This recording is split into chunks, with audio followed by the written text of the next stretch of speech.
Hello and welcome to Dare to Use the F Word, the podcast that brings you stories about how millennials are taking on feminist ideas and making them their own. I'm Rebecca Lee Douglas. And I'm Adair Klein-Peter Ross, Barnard class of 2014. Dare to Use the F Word is a production of Barnard College and the Barnard Center for Research on Women. This episode is the first of two in a series. We normally focus on the work of young feminists in the United States. Most of the people we've spoken with so far have been New York locals, but in these episodes, we're going to focus on millennial feminists from Kenya, Georgia, Nepal, and Afghanistan. We thought we'd bring in Adair today because of the unique content of these shows. Adair is a research assistant with the Barnard Center for Research on Women, and she has a background in international issues relating to women. So Adair, can you explain what you've been working on recently? Sure. In the past couple of months, I've been living abroad. First in Morocco, where I was studying domestic violence in the capital, which is Rabat. After that, I went on to South Africa, where I established a sex education program at a high school in Nyanga Township in Cape Town.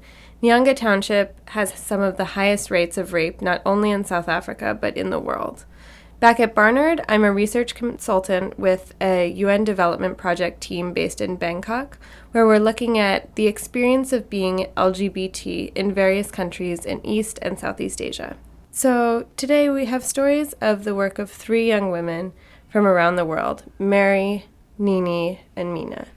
They all grew up in communities where it was difficult for women to access education and to realize their potential. Not only have they managed to leave these contexts and gain further education, but now they've come back and are working towards bettering their own communities. We asked these women to tell us their stories while they were visiting Bryn Mawr College for the convening of the Women in Public Service Project. We'll start off with Mary Mwende's story. Mary grew up in Mombasa, Kenya.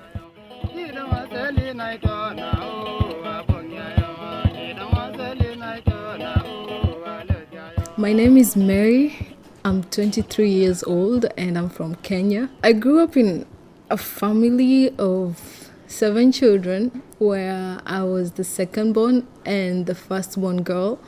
We weren't very privileged in terms of finances, so it was pretty hard growing up.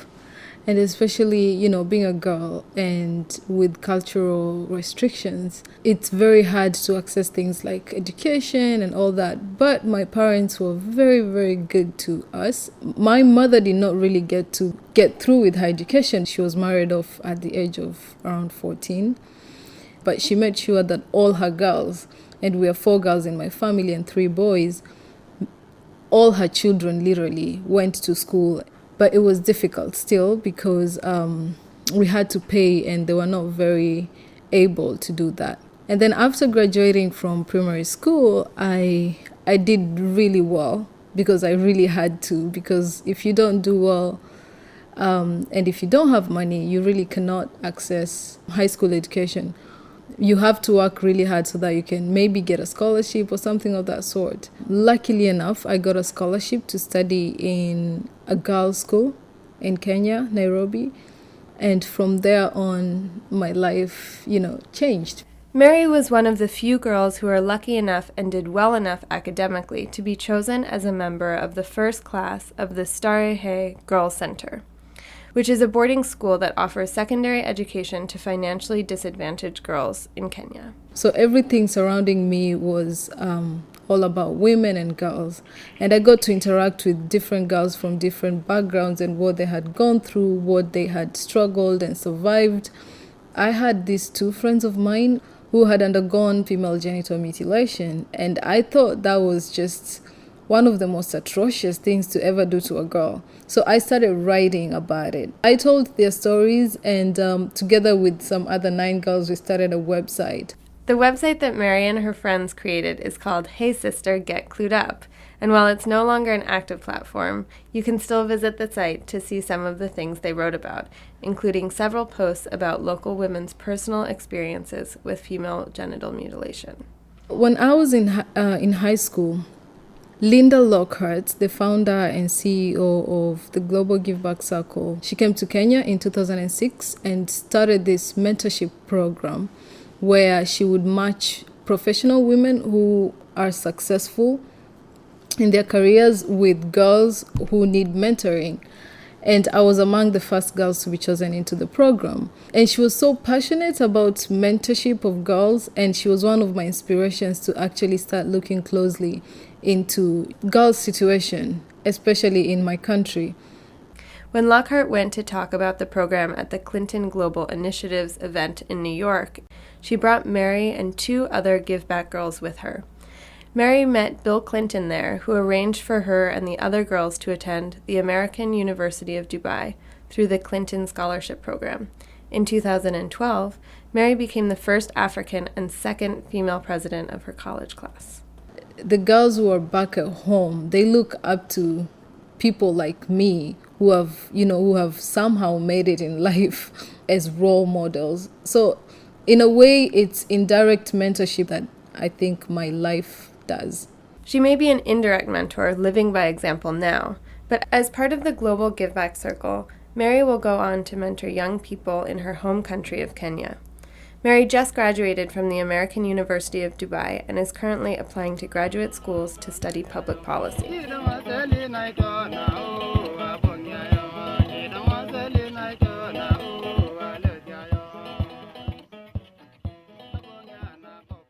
The next story is from Meena Sharma. She grew up in Nepal during the Nepalese Civil War, or the People's War, which was launched by the Communist Party of Nepal and lasted between 1996 and 2006.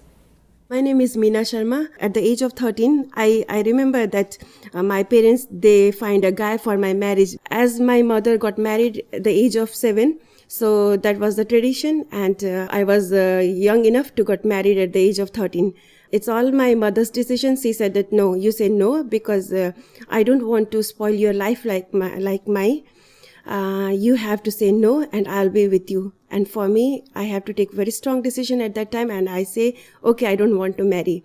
And that was the U-turn for me to think about, I'm not going to follow the same tradition that followed by my mother, my grandmother, and all my friends.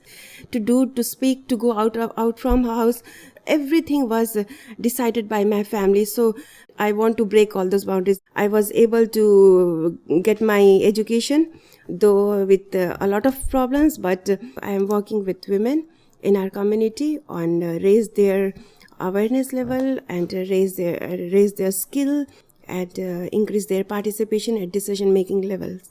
In 2008, Meena started working as a member of a fact-finding mission. Her job was to report human rights abuse cases to the National Human Rights Commission. So she looked into things like the number of people killed or injured or the number of buildings that burned down.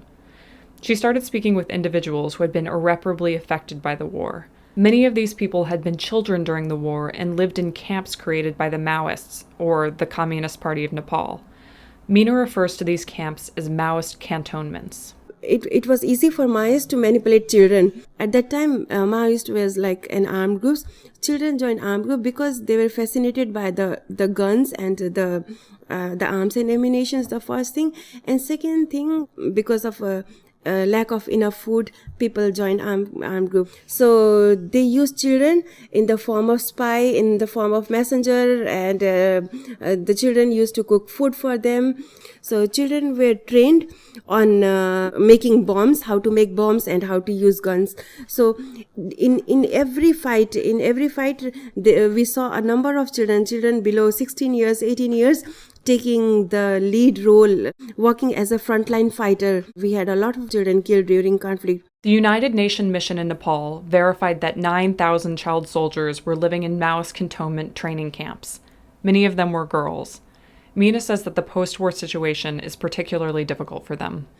The situation of Maoist girls, previously they have some place to live, they have some families, but now when they are out of cantonment, they don't have any place to go. In Nepal, we are divided in different caste and different ethnicity. So still the caste system is very, very strong. And most of the Maoist girls who joined at that time, most of them are from lower caste.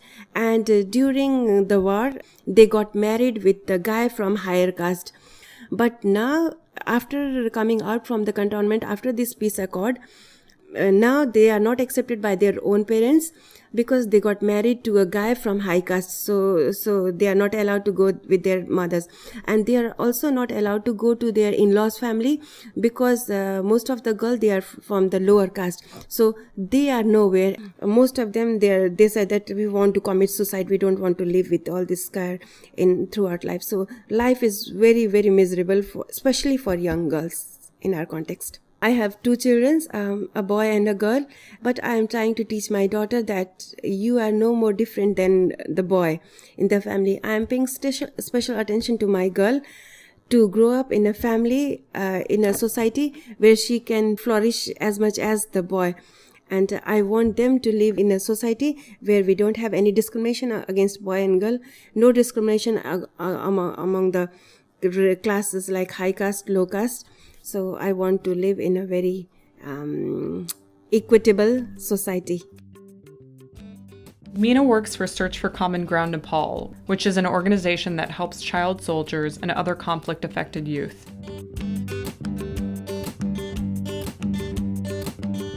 Our final recording today is of Nini Chanturia, who grew up in Georgia. I am Nini Chanturia, 23 years old, from Georgia. I was the only child in my family, and I'm really very thankful to my mother and father that they gave me the ability to think from childhood that there is no matter you are a girl or you are a boy, you can have a equal access to education, and you can play a really equal role in a civil society. But there are a lot of other cases, and especially in rural areas, that women and young girls are not allowed to access education and to be equally involved. We had gone through terrible wars in Georgia. Women were struggling for surviving, and I got really interested in these issues. Georgia was involved in a civil war between 1991 and 1994, which had many documented civil rights abuses, including targeted deaths of women, children, and the elderly. Nini lived through the wars and noticed that a lot of the people who were affected were not being represented politically. I really do believe that women can make a change, and they have a very let's say maybe some kind of different approach. When Nini was 17, she joined the Women's Democracy Network, an initiative to increase women's political participation and leadership. I went at the first meeting, and women who are sitting together and who are talking about what kind of problems Georgia is facing right now. We were working in cafes, we were meeting at homes, and thinking how we can help women and girls. So there are quite a lot of barriers which women face in Georgia. They are very smart, but they don't have an access, and we are empowering them to be leaders in their communities, in their political parties. Depending on the regions, there are different stories. We have some regions where domestic violence against women there's a very high percentage. So I can tell you a story of one of our participant who is really very active, very smart, but who has passed through the very difficult life. She was very young age when she got married, and she was a victim of a domestic violence. She is raising 2 children, and she's working. She doesn't have a house. She even didn't know where to go. But I was inspired so much. If you can see and talk to her, you will see that how powerful and how strong she is, because she is still very active. She is involved in a political party, so she wants to make a difference. So when I saw that women that they are doing so much, I do have a hope that we will make a change. In 2011, Nini became the chairwoman of the Women's Democracy Network. You can read more about her and about the other 2 women that we've heard about today at wpsp.blogs.brynmawr.edu.